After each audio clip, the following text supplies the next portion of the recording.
All right, moving on. Angry Seattle City Council members questioned yesterday why Seattle Mayor Katie Wilson still doesn't have an answer as to why it took 5 hours after the bite of Seattle shooting to have that initial press conference.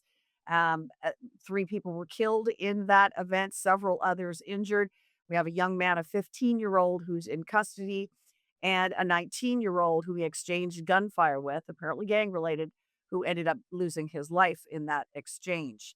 Now, Wilson announced yesterday, Mayor Wilson did, that she's asked the city's Office of Inspector General to conduct a thorough review. And until then, she's not really providing a lot of answers that the media and members of the city council have been urging. Councilman Dan Strauss really pressed hard on Allison Holcomb in yesterday's public safety meeting. She is the executive operations manager for Mayor Katie Wilson in her Office of Public Safety.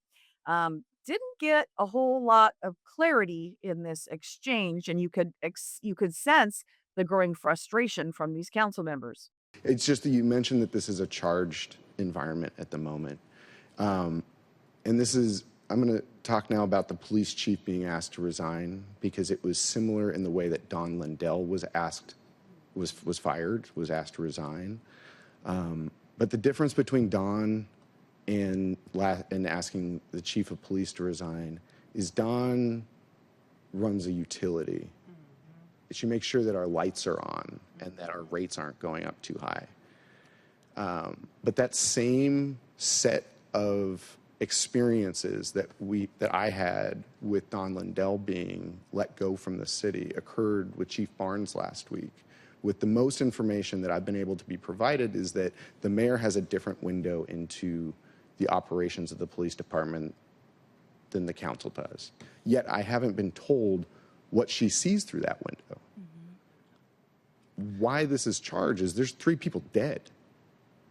Why this is charged is that Seattleites went to sleep that night thinking that there was somebody indiscriminately killing people at the Space Needle.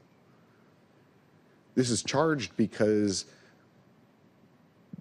the mayor asked the police chief to resign with very little information. And so the best that I can do is surmise that because there was some communication difference or difficulty that the chief was asked to resign. That's why this is charged. And this all could be avoided if there was clear, transparent communication from the start.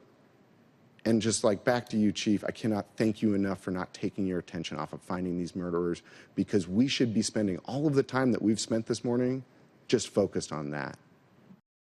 Now, my colleague Randy Diamond put up a thorough article detailing how this whole exchange went down yesterday. I encourage you to check out the Center Square Washington page for that article.